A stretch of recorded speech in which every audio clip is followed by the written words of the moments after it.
Hey everybody, welcome to another episode of After Impact. Today we are going hard on that Jamie Wheal cake. I had so much fun shooting this episode, and I know that Agent Smith here is going to be doing what he does, taking this in a whole new direction. By the way, I hope you've been getting like mad love in the comments. People love what you're doing with the show. I haven't seen that. Well thanks played, everybody. my friend. Thank you. Thank you. All right, sir. Jamie Wheal. That was an awesome episode. It Yeah. really was. I enjoyed it a lot. And he's one of those guests that is multidisciplinary. So he talked about everything from brain chemistry. He was quoting Yeats, which I really loved, and all the way to current affairs and what's happening and how people can make an impact on the world today. So wide ranging. Love episodes like that. I guess my first question is, because I'm getting the sense that probably some people don't know who Jamie Wheal is or what he's about, and some of his content and what he's talking about is a little heady. So why should people know who Jamie Wheal is, one, and what should people take away from that episode? Yeah, it's a great question. So Jamie Wheal, just at a high level, he is the executive director of the Flow Genome Project, which is something that he co-founded with Stephen Kotler, who's the author behind. He co-authored Bold and Abundance with Peter Diamandis, and then he wrote by himself a book called The Rise of Superman, which is probably the thing that made him most famous, but he's written a couple of other books.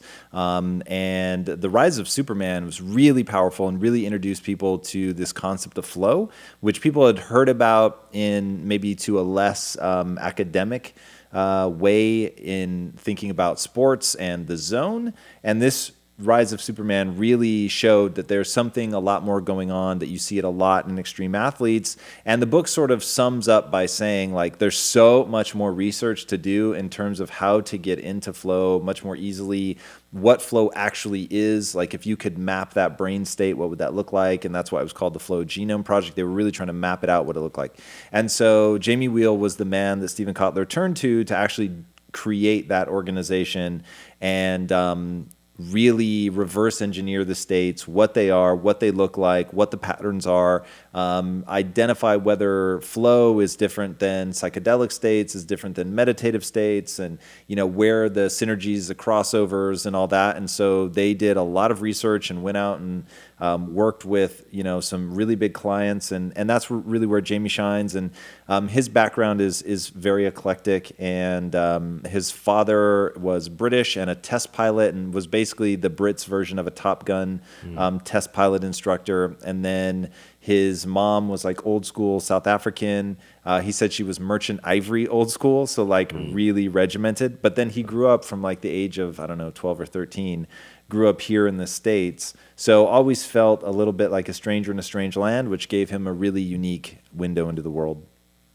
Interesting. So what do you think, to put this episode in context, because it's so wide-ranging, what do you think people should take away? Maybe they haven't watched it yet, or maybe they've watched it and they're trying to digest all that information. What do you think is the main takeaway from this? The main gist is that there exists a thing that they call non-ordinary states of consciousness. And it's interesting because it just came up. So we just filmed an episode with Chase Jarvis. If you guys know who that is, amazing. I really liked him. Like, there's something, people call him affable a lot. And I think that's super apt description. He just welcomes you in, and there's something innate to him about wanting to create and help people. And we were talking about how he had come to these major epiphanies in his life that led him to be one of the most revered photographers ever, certainly of our time.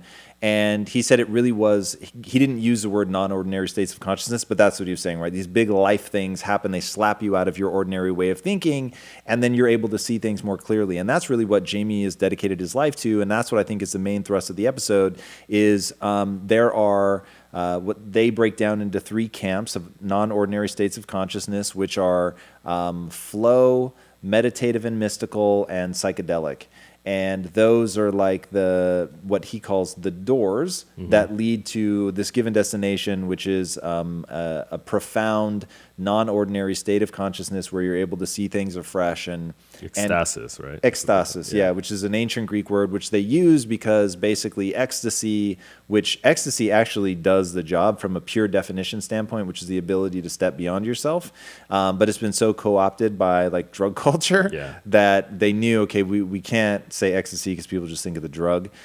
So how do we get to this concept of stepping beyond yourself? And ecstasis from ancient Greek is where they ended up. And so just, the different ways to get to that ecstasis, to step beyond oneself and dissolve the ego and see things anew. Awesome. I want to throw a quote out there from the episode. So Jamie says, "We're drowning in information, but starving for motivation." What do you think that means? It's interesting, especially given some of the debate from Mel Robbins, who, if you guys haven't seen that episode, went totally viral, and her Facebook clip has had like 11 million views at last count, and the thumbnail of that is "Motivation is garbage." And I think people really people want to argue rather than be enlightened. And that's one of those things that it's such a counterproductive strategy. So looking beyond the words "motivation is garbage" to what she's really saying, I think is purely that being prepared to actually act is going to be the problem. That's always where people fall down, right? So you might have you might feel raw one moment, but then you get cold or you're tired or whatever, and then motivation leaves you and it's not there when you need it. And so she was talking about having these other things to be there for you. So that, I think, he's talking about the actual willingness to act. But read me his exact quote again. We're drowning in information, but starving for motivation. So that same thing, right? Yeah. That you know what you should be doing, but when the moment comes, you just don't move. And so those two, I think, are saying the same thing. I think it's really a hot button thing for people. Somebody else said it. I can't remember now who, but it was if information was the problem, then we'd all be rich and have six-pack abs. And that's actually true. And that's why my obsession is execution, right? People need to focus on execution. You need to do things. Right. And when you talk to the highest level achievers in the world, they're all going to point to that they do, right? And one thing that I'm trying to really put words around, and I think that Jamie's quote sort of hints at here, is there's this breakdown in the moment where you allow yourself to dream big, which most people, even their biggest dream is small, but let's say you really allow yourself to dream big, and then you start trying to execute against that. You're going to feel dumb, clumsy, incapable, incompetent. The voice inside your head is going to tell you that you are all those things and you're never going to achieve, because there's this awkwardness whenever you're learning a new skill.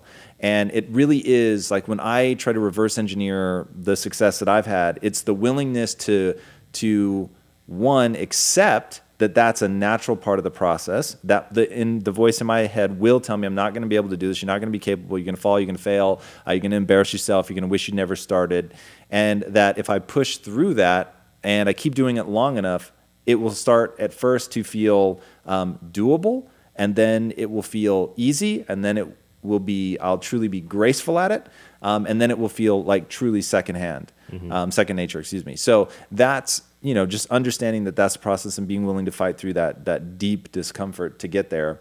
And I think that's, essentially what Jamie's trying to capture with that quote. Yeah, Ira Glass calls that the taste gap.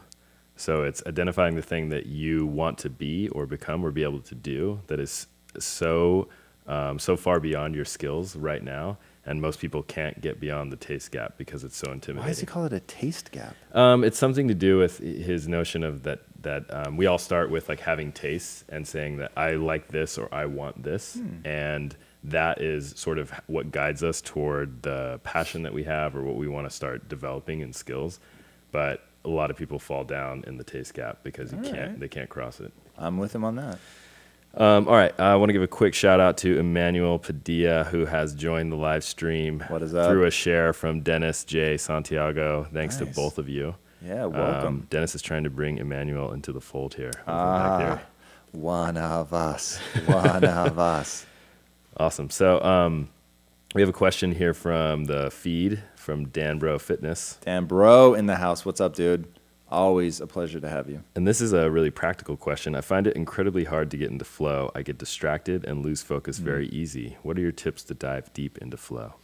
So there's really two. One, you're probably in an environment rich with distraction. And so that's going to be the first thing to get yourself into a state. If I need to write, I'm going to try to shut out the world as much as possible. I don't want visual distractions. I don't want auditory distractions. So I'm going to go in a room, ideally by myself, sometimes in a dark room. I'm going to put headphones on over ear, and I'm going to play something like either film scores, which have no words, or white noise. And a lot of times what I choose is like the sound of a meadow or rain, or something where what I find interesting is doing natural sounds instead of just like a fan noise, or something, yeah. like true white noise, Yeah. which I do that when I sleep. But when I'm writing or something, I like more natural sounds because it makes my mind feel expansive, because the auditory world that's being painted for me is expansive. Right. It's fascinating. I never would have thought that that'd be a thing, but that's the thing, for me anyway. And then the other is stakes. And I find that if there aren't stakes involved, and I don't mean the edible kind, I mean like there's something at risk. There's something like, I do my best work when I know that I'm running out of time to prepare for the episode. And that's when it's like, okay, I really click over. But then if you get too close to the end and I'm like really behind and I start feeling stressed, then I slip back out. So there's like this fine zone where I'm close enough to being out of time that I'm really focused, I'm sharp, I'm in it, I'm going. But I'm not so close and so far behind that I start to feel like really stressed out. So you've got to, figure out a way to put some stakes to it, whether it's giving yourself a limited amount of time or, this is not a great one, but the extreme athletes are known for this, that one of the reasons that they're so able to get into flow and that they're, flow junkies is because a mess up in an extreme athletics can mean death or certainly permanent injury. So the stakes are so elevated that they really have to focus. And it ultimately, it's that focus, and you're dealing with something where your skill set is stretched but adequate to the task. So if your skill set isn't pushed enough, if it's not like, woo, this is right at the edge of what I'm capable of, then it doesn't demand enough of your attention to do it. And if it's too hard, then it's you're getting negative feedback because you're not able to actually do it, and that can pull you out of flow. So it's got to be right there in that sweet spot. But it takes practice. But I think the thing that it's focus and stakes. Those are the two big ones. Yeah, the extreme sports one is interesting, and that's what the Rise of Superman is all about, right? Yeah.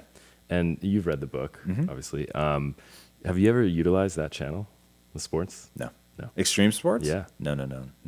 Or anything even close to that? Live events, like if I have to give a talk, Okay. there's sort of social consequence. So if you let me count that, then yes. But God, I'm trying to think. Like I don't do things that are truly dangerous. My desire for something would have to be so strong for me to put myself in a truly dangerous situation. Got it. So I'm not an adrenaline junkie. I've never jumped out of a plane. I went skiing once. I hated it. It's actually a lie. I went skiing twice. Hated it both times, if that counts for anything. My poor father. He so tried to get me to do cool, like manly stuff, and I was just a total wuss. All right. We will jump into the next question here. So Jamie talks about how the food industry has, figured out the equation for getting people super addicted to food. Yeah, buddy. And really, that's in a larger segment all about brain chemistry manipulation and all of the external stimulators that do that. So food, pornography, $4 trillion industry. Wanted to get your thoughts on that, especially in the context of having run and started a food company yourself. Yeah. So, let's, jump right in. That was the premise behind Quest, was food has this tremendous brain chemistry impact on people, and that's what you're up against. So our whole thing was, don't try to change behavior, try to leverage it. So I know that people eat for pleasure, not for sustenance. I know that they are actively trying to manipulate their brain chemistry, and I will tell you right now. So my life is so clean, for lack of a better word. Like I don't cheat on my diet, I don't do drugs, I don't drink very often. So it's like, how do I get the same excitement that everybody else gets from messing with my brain chemistry? Because animals like to mess with their brain chemistry. They just love it. And you can go on YouTube right now and search for like moose getting drunk, and you'll see them like eating fermented grapes or fermented apples. And it's like, they get drunk and they stumble around like animals just want to do that. And it is because the reward system in our brain is neurochemistry, and that's what makes sex exciting, food exciting, all that stuff, right? So if you can grab a hold of those levers, like, you're going to do it. And dude, I'm going to get way on a tangent here, so you're going to have to reel us back in a minute, Okay. but let me fly into the wind for a second. They've done some incredibly interesting studies where you give a rat, like even a rat that's just recently had a pup, and you give it two levers. One releases food, and the other triggers, because you can do this with cocaine or just with a direct stimulant to the dopamine centers of the brain, so that they get the same thing. And it will sit there and press the coke or the dopamine releaser until it dies. It'll let its pup starve to death. It'll let itself starve to death, because it is so pleasurable to mess with those levers. Like, once you give people those levers, dude, oh, it's just bad news. But now, Scary. if you want to get really interesting? Yeah. All right, let's get really interesting for a second. It no longer holds true if you put them in a rich environment where there's all kinds of cool stuff to do. Wow. So imagine for a second that I put you in the world as it is today, and you've got a career, and there's things you can chase, and you've got Yeats, and you can read about Yeats, write about Yeats. Sounds I mean, like, oddly similar to the world I am in today. exactly, Yeah. which is why you're not a cokehead. Yeah. Or I then put you, and I give you Coke in this world, right? So, like, let's say right now there's a vial of Coke. You wouldn't take it, I don't think, right? No, And you could afford Coke, so yeah, you're not going to start doing Coke and stuff. But if I put you in solitary confinement for a month, 2 months, and there was a vial of Coke sitting next to you, you might be like, what else "Fuck is it." there to do? Exactly. And so that's where it gets really fascinating, is when a rat is in an environment where it's got all these other options, they don't turn to the drugs like nearly as, I mean, I don't know the exact stats, but it was, if I remember right, it was dramatic. So that's something to take into consideration with all this stuff. All the other things that you do are also to manipulate your brain chemistry, right? So writing, reading, movies, like all of those things, love manipulates your brain chemistry. Like, you can measure, like, if you let me hug my wife, or even smell, oh God, the side of her neck in the morning because she hasn't had a shower yet smells like her, like as I identify her, I promise you there are like neurochemical fireworks going off in my brain, because like that scent is so soothing and powerful to me. So all of it's brain chemistry. Like, we just want to manipulate that stuff. All right.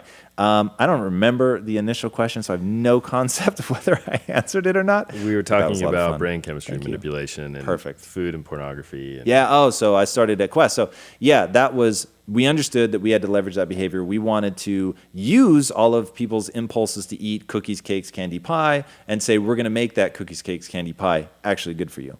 But that's why all of the flavors were like strawberry cheesecake and chocolate chip cookie dough. It was like, we wanted it to taste like, and we wanted you thinking about all those foods that got you in trouble, and then we wanted to make them healthy for you. So I used to say, look, I don't think the food industry is sinister.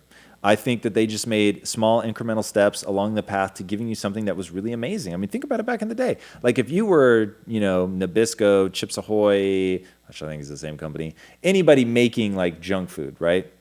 You were probably giving it to your own kids and your own grandkids because it makes them happy. Right. You were eating some of it. It tastes good. It makes you happy. So I don't think they didn't have ill intent. It just is like this slippery slope of when you are just trying to manipulate people's brain chemistry through the food with total disregard for what the long-term health consequences are, then you get yourself into a dicey situation.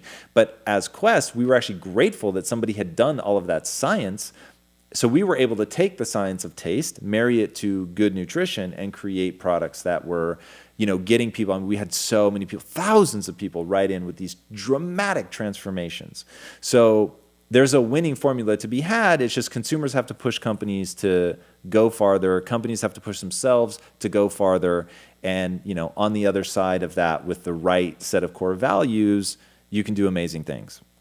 And that's really what this episode is about. It's about identifying all of the things that are manipulating us, all the addictions that are external to us that we're not aware of, becoming aware of them, and then figuring out which levers to pull to actually manipulate them in your own benefit. And one of those levers that you talk about extensively in the episode is drugs. So we have a question from Roman from YouTube, actually. He said, Yes. Did this show change your view on psychedelic drugs? And if yes, are you now open to the possibility of taking psychedelics one day? Yeah, I mean, thank you, Roman, for couching all that language and really making it soft. I'm intrigued. But I'm really just, I'm super scared.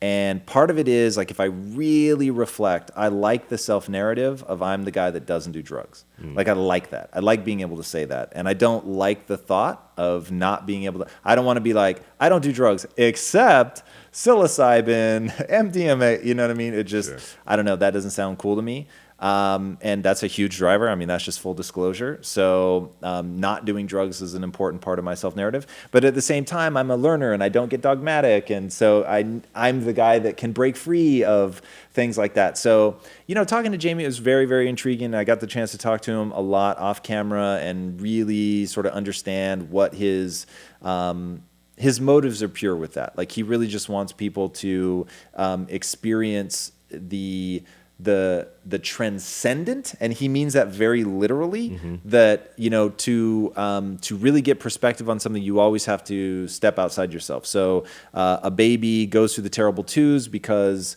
they aren't yet fully aware that there's them and there's somebody else, right? Somebody else to think about and develop theory of mind and understand how your actions impact them and all that. And as we develop, you know, we really begin to develop empathy and the ability to project. And then he has this really eloquent like stair step that leads ultimately to, you know, there is only me when I can define myself as not you. There is only us when we can define ourselves as not them. There is only the U.S. when we are not, you know, whatever, another country. Right. And he says for us to really overcome the division that is so present here in the U.S. and between nations is to get a cosmological perspective, as he calls it, and to step outside. And he says astronauts get it because they see the Earth at a distance and the pale blue dot effect, where it's just so obvious that fighting over imaginary lines, when you're like this infinitesimally small thing on this tiny planet lost in, you know, just floating in space, like it just doesn't make sense. The absurdity of it all comes crashing down on you. And so he says not everyone can be an astronaut, at least not yet. Give you know, Elon Musk, Jeff Bezos, and Richard Branson enough time, and I think that it will become a thing, but it's not a thing yet. So to get that cosmological perspective, he said, you know, you really have a few options. You've got flow states, which can help. You've got meditative and mystical states, which can help. You've got near-death experiences, which he had some really interesting comments about how what is, you know, this incredibly traumatic event where people literally almost die, but they come back feeling a communion with everyone. They feel more connected, more alive, that there's more beauty in their life, and it becomes this incredibly profound moment for them. What do you think's behind that? It is this thing that he's talking about, that like, yeah, that cosmological, or where the last one, which is a psychedelic experience. And I think that a near-death experience, if I had to guess, I haven't had one, nor have I had a psychedelic experience. So I'm coming at this purely from an academic angle, but from the descriptions, they sound very, very similar. So there's clearly something going on with the neurochemical flood that hits your brain during a near-death experience, during a psychedelic experience, where there's immediate and profound transformation of wiring. And it seems to help most profoundly with traumatic stuff. So a lot of the research being done around PTSD, war veterans, that seem to really respond, and very, very rapidly, from cycles of psilocybin and MDMA, which is really, really fascinating. And I think, and now I'm way out over my head, and this is where I have to remind people that I'm not a neuroscientist, even though I play one on YouTube, essentially. Right. But that what you're doing is, you know, really grabbing hold of that neurochemistry, marrying it to the malleability of memories. So in a chemical state where you don't trigger the parasympathetic nervous system, the sympathetic nervous system, which is fight or flight, you're not triggering that because you have this massive release of serotonin and oxytocin. There's like a few other ones that Jamie mentioned. I don't remember the exact cocktail, but the things that make you feel really, really good. In that moment, you extract your memory, and the way memories work, when you pull it out of stored memory, it now becomes malleable, and you can change it. And just by revisiting it in that chemical state where you can't feel agitated, angry, upset. In fact, you feel really good about it. You paint that memory with that neurochemistry. So you're like, wait a second, this thing that was totally traumatic for me, that was controlling my life and making me feel incredibly anxious, now as I think about it, it's wrapped in a feeling of connection and beauty and calm. And so now when I put that memory back, it either gets stored as neutral, it's just robbed of its negative power, or it has this transcendent quality of recognizing empathy for the abuser, or recognizing empathy for the, you know, the situation of war, or whatever the case may be, that it's not that you're like, oh my God, I loved it, but it has a neutral to cosmological perspective. And I think if it's able to that profoundly touch enough of those memories, because memories come in like all these little pieces. So if enough of them are pulled out, washed with that, and then put back, it seems to, from the studies, it seems to have a profound effect. Yeah. And lasting, by the way. Yeah, and he also talked about, you know, it's a question of, you know, deciding which doorway to go through is a question of how risk averse you are, how much time you have, how much money you have. And one of the things that constantly comes up on our show is meditation, and it's something you and Jamie talked about a lot. So talk about meditation. Obviously, you've spoken in depth about how important it is to you, but as just a thing that people can get started with immediately. I mean, it's something you can do right now if you want to. Yeah, so my experience with meditation is very much that it is it's very rudimentary compared to a near-death experience or what I hear in people's description of a psychedelic state. So now, when you talk to people who've been meditating for 30 years, they can actually get into a gamma wave state, which is known as the eureka moment, as Jamie calls it in the episode. And we just lost our beautiful logo behind us, and with nobody here to rescue us. Let's see what I can do. So that is... somebody better and more experienced with meditation would have to say like whether they've been able to get to that gamma state. But if you can really get to that gamma state through meditation, it should be really, really quite powerful. I'm not using it for that. Like I don't get to a place where I feel at one with the world or anything like that. I'm literally just calming my own nervous system. And so I'm able to think clearly. The background radiation drops to zero. But I would not say that I walk away with some profound perspective. I have heard people describe it like that. Like even today, Chase Jarvis was talking a little bit more like that. And that hasn't yet been my experience. Give me another 20 years. And maybe. All right. We'll check back in. Yeah, please. One of the things that came up for me in this episode when you're talking so much about the brain, I mean, I've learned a lot about the brain through watching this show, but it's still kind of fuzzy for me, and I haven't really jumped in and done the serious study. And so I have this question, but someone else in the comments also has a similar question, and it's really the first thing is like, what are the starter books you recommend to start learning about the brain? Yeah. What are some of the basic concepts that you need to understand, or who are some of the people who we should follow and check out their content to learn more? All right. So you're going to want David Eagleman, who wrote Incognito, and he gave an amazing TED Talk. We don't have a date for him yet, but he's agreed to come on the show, so that would be amazing. Really, and I've had the very good fortune of spending an entire evening with him not too long ago, and just, oh my God, this guy, he's so passionate about the brain. Like, talking to him is so infectious, even if you never had an interest in the brain before that. Like, he's just one of those guys.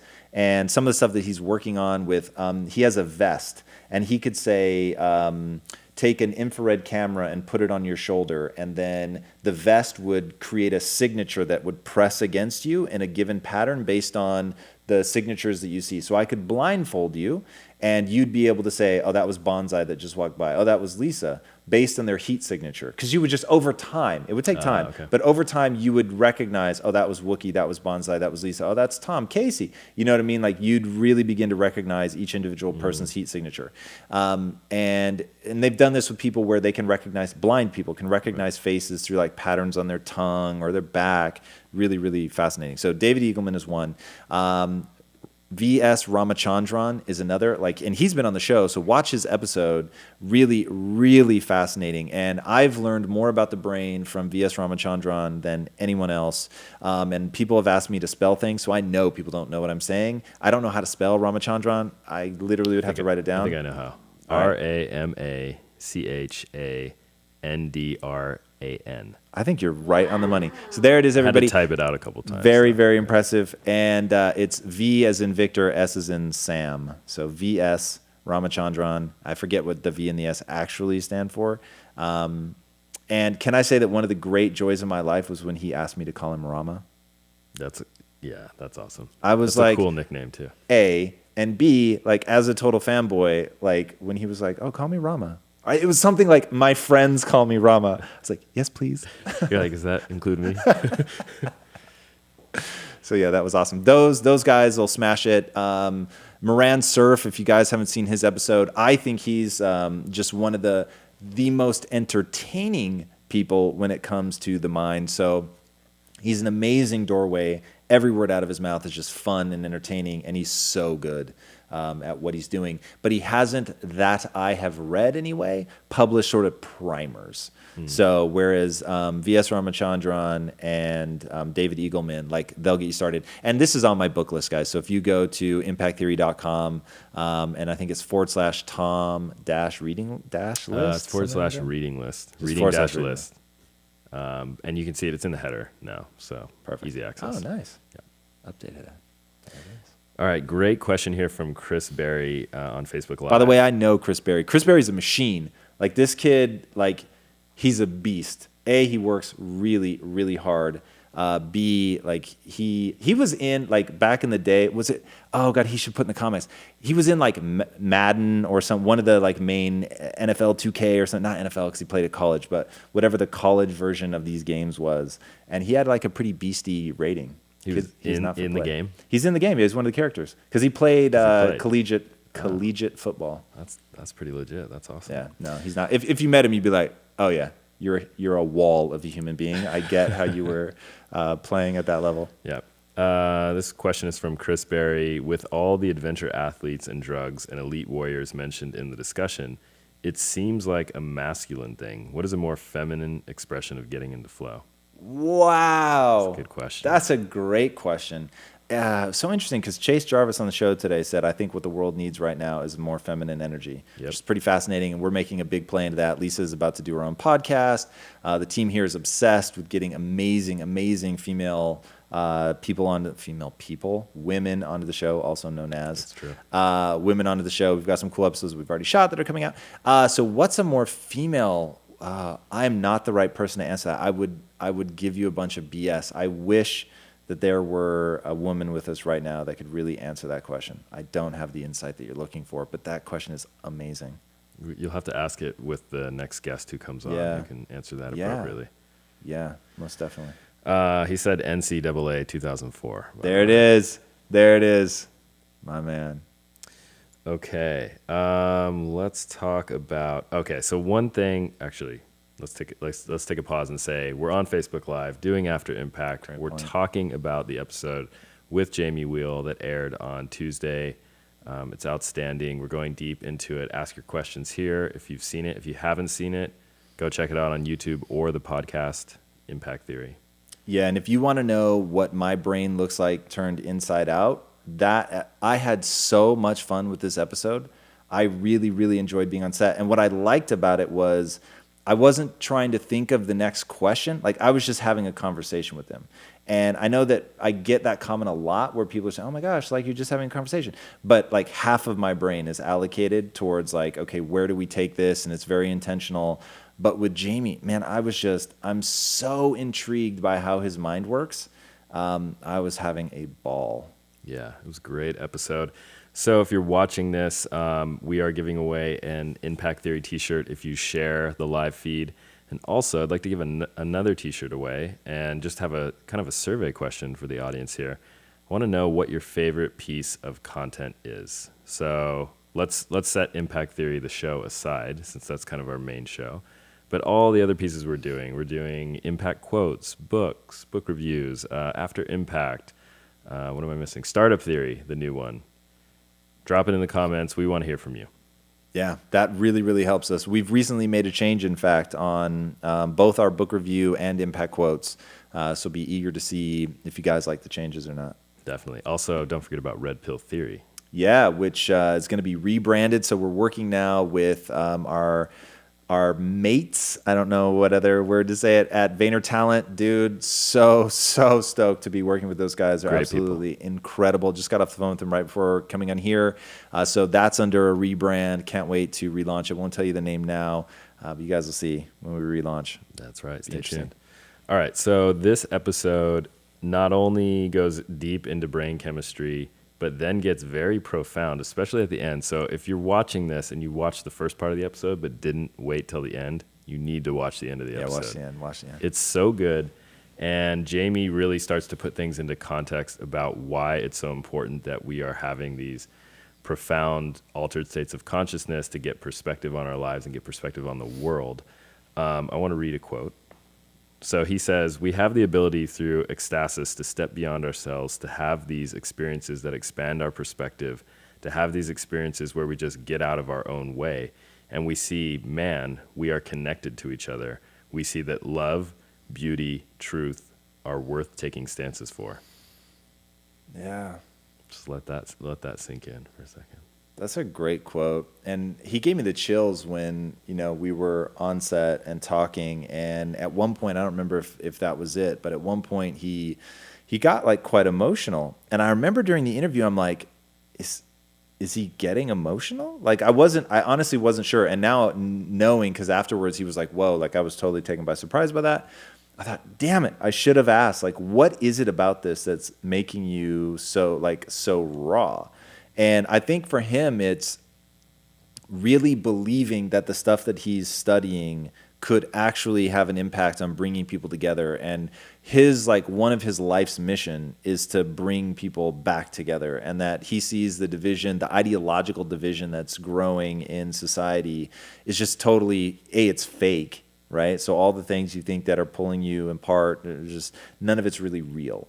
And that if you can step outside of yourself, ecstasis, get that moment where you transcend your own ego, then all of that other unity and things like becomes self-evident. And I don't know, especially I think maybe as a parent for him, it was pretty powerful to think like that world is just close enough to being in our grasp, and that it's worth fighting for. Yeah. And what he says also is that today, there's an acceleration of mythologies crashing into one another. And I wanted to get your thought on that since you're a big believer in mythology. Like, do you see that happening today? Yeah, I in a terrifying way. And so I think you have two problems. I think you have mythology is losing its steam, and you have ideology colliding. And that maybe is scarier for a couple reasons. There's usually like some pretty profound life lessons that are contained in myth. And when you understand the narrative, you understand the story, and you believe in the story, then you can really encapsulate some incredibly powerful ideas. When things break down and they become pure ideology, it becomes binary, it becomes black and white. It loses all of the subtlety that narrative is able to carry. And so that to me is one of the dangers of not understanding how to use narrative, how to use mythology in story form to transmit ideas, because once you're not using the narrative form factor to transmit the ideas, all you're left with are speeches and essays and rhetoric. And when it gets broken down to rhetoric, like there's a really great Nerd Writer episode on how Trump uses language. Yeah, and I don't need you to like or dislike Trump, but just looking at the way that he uses language and how it narrows the scope. And now it narrows it very effectively. And that's one of the ways that he's gotten where he's gotten, is understanding how to use language very, very effectively to cut through the clutter, to very immediately go right after the amygdala in somebody's mind. And that, to me, that's where without narrative, without the subtlety of empathy that can come through in a story where you're connecting to characters versus dry, binary, black, white, yes, no ideology. Great. That's awesome. Question from Ian Pettit. Sounds. That's welcome. Right. Welcome. He says, do you think the reframing of traumatic experiences via MDMA therapy is related to the research cited in the Moran surf episode? We may need some... I'd have to go back and watch it. Yeah. I don't remember the specific research in that well enough to answer. Okay. I'm sorry, man. Well, if you have some clarification, Ian, we'll get back to you on that. Another quote that stood out to you, I know that had a big impact during the episode, was the best lack all conviction, while the worst are filled with passionate intensity. Yeah, so I'll say it another way. Such a beautiful quote, but it's one that I think can skim across people's minds. Said another way, the people with the best intentions are unsure of themselves, and the people that don't necessarily have the best intentions, they are convinced they're right, and that's what gets scary, man. Mm-hmm. So you meet, like, there's a great quote. I don't remember if it was said by a scientist, but it so applies to science that we'll just say it was said by a scientist. Okay. The less you know, the more certain you are. The more you know, the less certain you are. And that is so true. Like, think about how many 16, 18, 20-year-olds think they know everything. You meet a 40-year-old, they've had their ass handed to them so many times, they just don't feel like that anymore. Like, like, the more you begin to master a topic, the bigger the topic seems to get. Like, when you first start, like, if 10,000 hours is sort of the baseline for the beginning of mastery, if you will, at hour 1, what you're trying to master seems like this. At hour 10,000, it's like the scope of it has changed so much, and you begin to realize how subtle little nuances make a world of difference, and learning to understand that. Like in music, they say it's not the notes that's important, it's the space between the notes. But you don't know that on day one, right? So, like, the way that people conceive of the very universe of things that they're trying to do will change the better you get at it. So when people are lost in aggression, when they're ignorant from the standpoint, not of like willful ignorance, they just don't have all the facts. Like, that's when you're at your most convinced, because you think you know. The world seems small, everything seems very clear, you know exactly what needs to be done, boom, let's go do it. But when somebody really knows, when they really understand the complexities, that's when they're more trepidatious, because they have become hyper aware of the things that they don't know. Right. And so, yeah, it gets scary, man. All right, another question from Roman. He says, I've been studying psychology and understanding certain patterns that drive your brain. I've been pretty successful at breaking old negative habit patterns. However, I've found myself not yet being able to replace those old habits with positive new ones. What is your advice on creating new empowering habits? Yeah, so habit cycles are pretty straightforward. So my advice is read Hooked by Nir Eyal. I think that's a great place to start. And his name is spelled N-I-R, separate word, E-Y-A-L. And yeah, his book really breaks down how to form habits, how to break habits, what habit loops are, what habit triggers are. And there's stages of a habit. And so the simple one is you're going to, 1, decide what is the habit that I'm trying to get into. 2, what's going to be the thing that triggers that. So I'll give you an easy one for me, going to the gym. The thing that triggers my habit loop around that is waking up. So the very act of waking up, I then put my gym clothes on. Like, my gym clothes are the only clothes that I set out for myself. So it's like I don't even have an option. So I get out of bed, there are clothes right there. They are gym clothes. I put on gym clothes. I go immediately to said gym. I work out. So now it's like I've got that the trigger of waking up is the trigger to go into the gym. Complimenting people. I felt, and this really started with my wife, I felt that I was articulating my criticisms, and even though they paled in comparison to the things I felt about her were just amazing beyond all measure, I didn't articulate them. So she would do something sweet, and I would be like, oh, thank you so much. But I wouldn't be like, oh my God, like, this is so amazing, thank you, I really can't believe that you did that, and it's so thoughtful, like, really going on the extreme. Or she'd walk by and she looked really good, and I would just think, wow, she looks great today. But I wouldn't externalize it. So, but then if whatever, something stupid happened. God, what is something that my wife does? My wife, she cleans everything. It's hard to find something to complain about my wife, but whatever. I'm trying to even make something up. And she does something anyway that triggers me to say, like, hey, don't do that. And I would think, God, that I think to say out loud, like, that's so crazy. So I started saying the criticism itself needs to be a trigger to compliment. So if I thought, hey, don't put that there. Oh, here's a perfect one. I hate it when she tidies like my keys, my wallet. Like I always put them in the same place, so don't move them. So, and she would move them. So I would think, A, don't move my stuff. But instead of saying that, I'll say, you know what, I actually really, really appreciate the fact that you keep the house tidy and it's amazing. Like otherwise, if it were left to my devices, this place would be a mess. And so using that impulse at first, which was a criticism to force me to focus on the compliment, that so that you get what you focus on. So now I'm thinking about that and I'm thinking, yeah, like, wow, she really does this amazing job. So finding that hook that'll lead into the habit loop. But do you still try to provide something constructive with that, or is it just go into the opposite compliment? 9 times out of 10, it's literally just go into the compliment, because if the criticism is important enough, it'll still be there for me when I'm done with the compliment. But usually the criticism is so minor that it's not worth even bringing up. Like, I know why she's tidying up my stuff, right? There's people coming, whatever. Right. So rather than complain about it, just say, hey, what's our compromise, right? So you don't want it left out. Awesome. I need it in the same place every time. So if I put it in this drawer, can we agree that you'll leave it, right? Rather than just pissing and moaning about it being moved. Yeah. Great. Okay. I think that we have explanation from Ian if we want to go into that. Yeah, let's get it.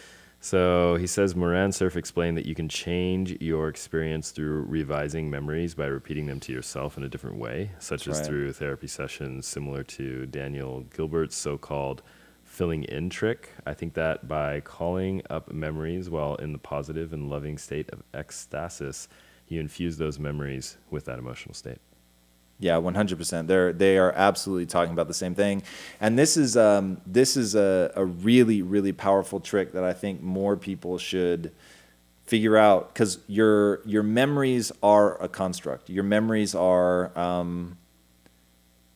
they're not real. They're not real. And I know that is somewhat controversial, but man, so many studies have been done on this. The way that people, you can actually get people to confess to crimes that they didn't do by planting the memories in their minds. I mean, there's really famous cases where people go to jail for like 20 years because they've had information planted. There was just one I was reading about in fact, I think it's the book that I'm reading right now, where they talk about how this guy ends up going to jail for like, I don't know, however many years. And when the police chief or whoever was involved in the case dies, they then go through all of his files and realize that he actually had information that exonerated, like 100% exonerated the person, and he buried it.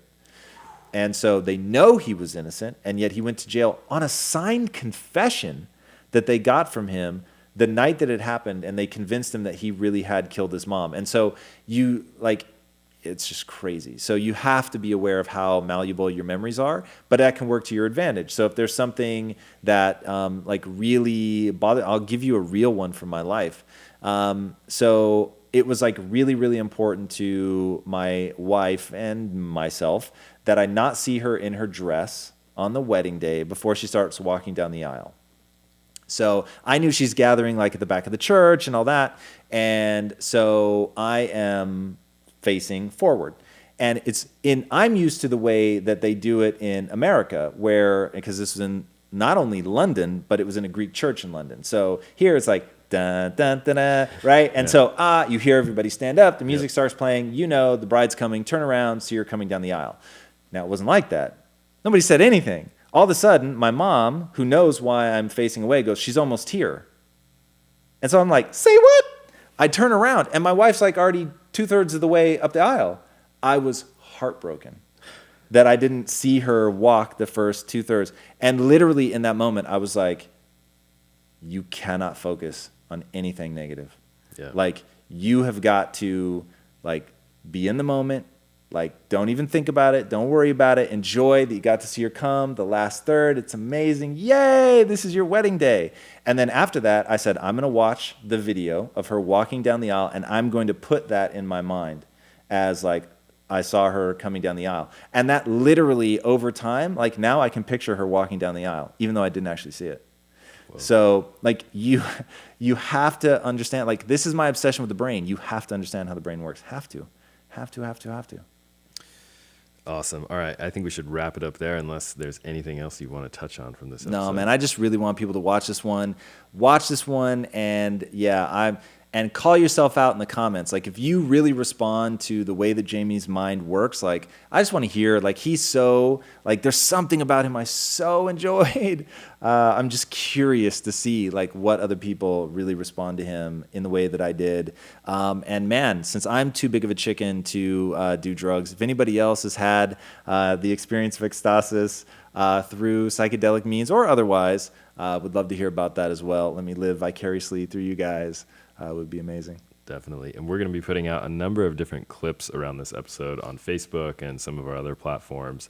So if you really like this episode and you want to share those and send them to other people, I realize it's sometimes hard to get people to sit down for an entire hour-long episode, but if you share one of these 2, 3-minute, 5-minute clips where it's really succinct, some of the key points from that episode, we'd appreciate it. Yeah, that would be amazing. And please help support my boys, Jamie Wheal and Stephen Kotler. Buy the book, Stealing Fire. It's great. It is a really fascinating take on what ecstasis is, how to get into the state. It isn't drug heavy. They mention it as one of the possible ways, but they take a really clean clinical look at how all this stuff is happening, the cutting edge of the brain research, where it's at. We didn't even get a chance to talk about magnetic transcranial magnetic stimulation. Thank you, dude. I was really struggling with that one. So there's all kinds of really, really interesting things happening at the forefront of brain science. So check it out. They go into it in the book. The book is really a great read, and they are great writers. So it's just fun to read. Stealing Fire. It is out now. Go check it out. You guys are going to love this one. Thank you so much for joining us today. I absolutely, absolutely love filming these After Impacts. We thank you guys so much for showing up, especially in the live audience. Thank you guys for that, for asking your questions. Really appreciate it. And until next time, my friends, be legendary. Take care. Bye. Peace.